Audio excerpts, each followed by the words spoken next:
Hey guys, Prowl 1701 here, and today I'm going to be reviewing the loose cannon reconstruction for The Wheel in Space Part 1. Now, The Wheel in Space is the only Troughton story I have not seen at this point, and one of only 6 stories I haven't seen at all, I think, anyway.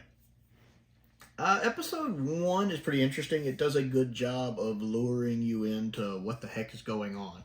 This is very much one of those episode 1s where you're as in the dark as the characters are, trying to figure out what's going on.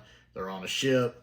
There's no other people. Where's all the crew? Why are they adrift in space? What's with this robot walking around? Very much a what's going on situation. This is done a lot in classic Doctor Who with the first episode. It does plod along a little bit. Not bad, but it plods along a little bit. The the reconstruction is fine. I do like some of the use of CG, like with the robot walking around, is really well done, and the little balls, you know, opening up and coming out of the thing and flying out. Even one scene when the Doctor's using like a torch, kind of almost like a Sonic, to open a door. The use of CGI is pretty neat. I didn't mind the recon. I found it fairly easy to follow without needing a lot of instructions on the screen. Story-wise, I enjoyed it well enough. I mean, it's done a good job so far of hiding that the Cybermen are behind it. Luckily, it's one of those episodes that doesn't give away the Cybermen is there. You know, it's just called The Wheel in Space, so you're not expecting Cybermen. Especially since, the Cybermen were already there at the beginning of the season, in Tomb of the Cybermen. I like the set design for what I can see of the spaceship. It has a nice kind of, I don't want to say industrial look, but I like the way like the doors are done and the way they slide. Again, I like the design of the robot. It would be a little silly by today's standards, but I think for the 1960s it fits in perfect. The CGI reconstruction of it looks really good.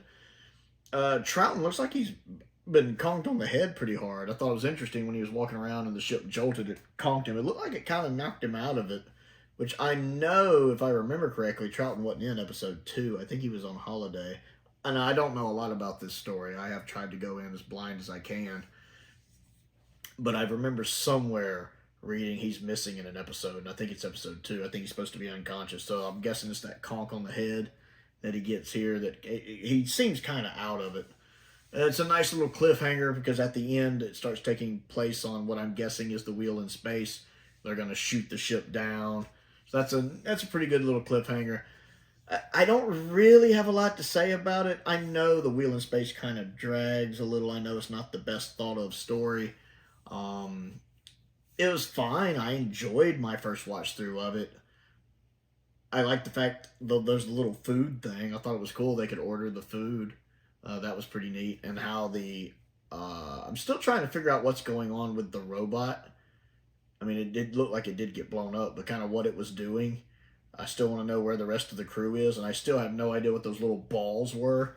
It'll be interesting to find out what that is, but it's definitely enough to get my intrigue going. Okay, what's going on around here? Enough to lure me in to want to move on to episode 2. So that's just kind of my brief thoughts on episode 1. A nice one of those, what the heck is going on, episode 1s like we get in classic Doctor Who.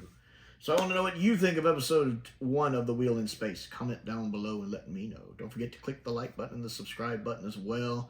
I have a link to my Patreon down there if you'd like to support me on that. I do want to give a shout out to Colin Coney, Stephen Crane, and Finn Perkins, 3 of my top tier patrons. I appreciate their support, as I do the support of all of my patrons. It does make a difference. My P.O. box is down there. YouTube memberships are available as well. Most importantly, thank you for watching.